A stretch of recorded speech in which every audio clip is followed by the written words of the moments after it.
علينا يا حبيبي ما علينا. قال تعرف ايش قال؟ اللهم صل على النبي. وش بيقولون لك عني الأعادي ديري كلام ما له آثار ما قصدهم شي. السلام عليكم يا فنان، طلعت فنان ما شاء الله. لا تحطم المواهب. يا اخي قطعت علي الاغنيه يا اخي، جني لك خلاص. اعد من الاول. وش بيقولون لك عني الاعادي ديريريرم كلام ما له اثار ما قصدهم شي سوى عثرة جوادي حاشا علي ما عثر ما زلت. حمونك حمو قطع علي ياسر حمو. خلي حمو يسلم عليكم وبعدها نبدا اللايف انا وانت. حمو تعال شوف لكن بلا وسخ يا حمو. انا سمعت بتغني على مين؟ بتغني لمين؟ بتغني لمين وين؟ انا سمع صوتك من هناك. في ناس بيحبوك انا قوي والله. حمو خلينا نشوف حمو. تذكر ياسر وفي حد ينسى؟ يا ياسر افتح الكاميرا افتح. والله توحشناك يا ياسر. اخبارك حمو؟ ازيك يا ياسر؟ والله توحشناك. الحمد لله. اخبارك؟ والله لا احنا توحشناك. الحمد لله بخير. الحمد لله. يا ياسر تذكر نعمل لايف من بيت ام مهدي وعامل الصوره واحمد دخل وهو بالها. صح كان صح والله العظيم روعه. والله كان ايام حلوه. طب سلم عليهم يا السلام عليكم على الجميع. انت مالك بتقرب؟ سلم عليهم يا اخي سلم. استنى نعمل الكرش بس عشان الكرش باين. ياسر افتح الكاميرا افتحها. اهو ياسر شوف ياسر اهو. الله الله الله الله الله الله الله الله. ازيك يا ياسر؟ والله صرت شباب ما شاء الله. سلم على الدكتور المنار السليمي صاحبك. ازيك يا دكتور؟ مش موجود بس سلم عليه. والله ما هو حيسمعك حيسمع. والله كلكم توحشناكم والله. كلكم توحيش. كلكم وحوش. كلكم توحيش. منار السليمي طلع. منار السليمي طلع. الدكتور دي صورته. ايه ده؟ امال انت بتخليه يسلم؟ والله العظيم افتكرت. والله العظيم انا افتكرت الدكتور. لا دي صورته ما بشوفهاش واقفه. طب سلم عليه هو. سلم على منار السليمي. اهلا استاذ منار. الدكتور انا افتكرته والله العظيم. يا الله. طيب يلا مع السلامه. انت صوتك كان سامعه من هناك. ما انا بغني معاهم يا اخي. هي دي ايه؟ ده لايف غنى ده ولا ايه؟ لا بس انا غني حاجه يا حمو. غني حاجه سلف الله. لا هذيك اللي علمتك. ياسر نشوفك ان شاء الله. حياك الله. اللي علمتك جادك الغيث. طب بقول لك ايه؟ يلا ياسر يلا سير يا ياسر سير. والله السلام عليكم ورحمة الله تعالى وبركاته. أنا اللي سمعتك قلت حتى لو بيسجنوني خلوني بس بعد العيد. نكمل الخروف. ما يطلعش الحبس قبل العيد. بتكون أجواء العيد حتى بالسجون بيذبحون يا سعد في المغرب. بالله عليك خرفان في السجون. والله بالسجون بيجيبوا لهم أكباش ويذبحون ويعيشوا أجواء. لكن انا قد وعدت اهل كازا ما ينفعش يا اخي. يعني على كل حال معيد يا بالسجن يا من غير السجن واكلين هوا. لا المهم خروف. المهم خروف ايوه. شوف المغرب انت تحدي اللي عملت تحدي ذكي، لان اللي كنا ندافع عنه نحن هو الديمقراطية في المغرب وحرية التعبير في المغرب. فما يقومون به بعض الإخوان في المواقع وهو ضرب مصداقية المغرب في حرية التعبير. يعني يضربون مصداقية المغرب من حيث لا يعلمون أو من حيث لا يدرون. يعني يجي الإنسان قالك هذا وقال هذا وقال هذا. يا أخي المغرب ليس بدولة بوليسية.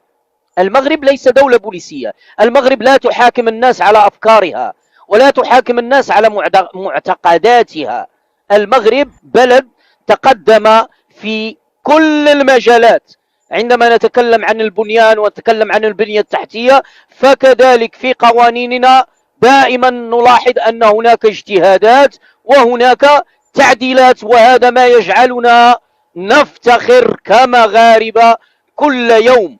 آخر تعديلات الاعتراف بالسنة الأمازيغية التي أصبحت عطلة رسمية مدفوعة الأجر في المغرب، هذا نفتخر به. يعني المغرب يتقدم في مختلف المجالات. من يحاكم اليوم مثلا أسعد الشرعي على تدوين، فلا يجب أن تحتج على من يعني عمل المثل وعاقب شخص بدون أي حق من أجل تدوينه. إذا نحن المغرب لا نحاسب الناس على أفكارهم، لا نحاسب الناس على، نعم هناك ضوابط والحمد لله لم يكن هناك تجاوز لأي ضوابط.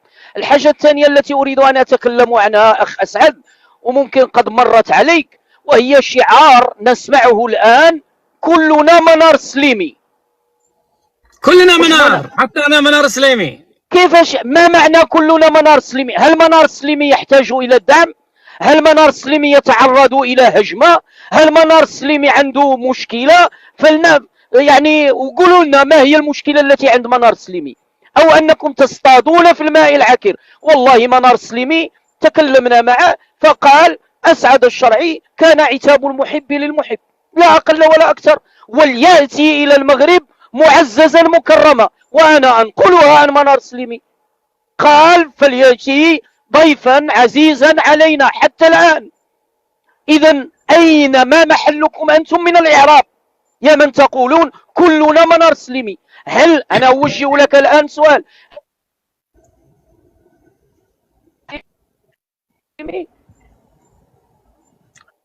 أسعد، هل أنت في حرب مع منار لا سليمي؟ أبدا، الدكتور منار صديق ولا يمكن أنسى يعني مشواري معه أبدا، وخلاف عادي. إذا هذا شوف هذا كلام الرجال، يعني خلاف لا عادي أن يكون الخلاف، وهو خلاف صحي. دعني أؤكد، خلاف صحي يعني أن علاقة أسعد مع الدكاترة المغاربة ليست علاقة مداهنة أو علاقة تملق، وإنما هي علاقة رجال. أيوة. وحتى أسعد، هل تتذكر يا أسعد لما قلت إن رأيتم في أعوج فقوموني؟ أن تقول ايه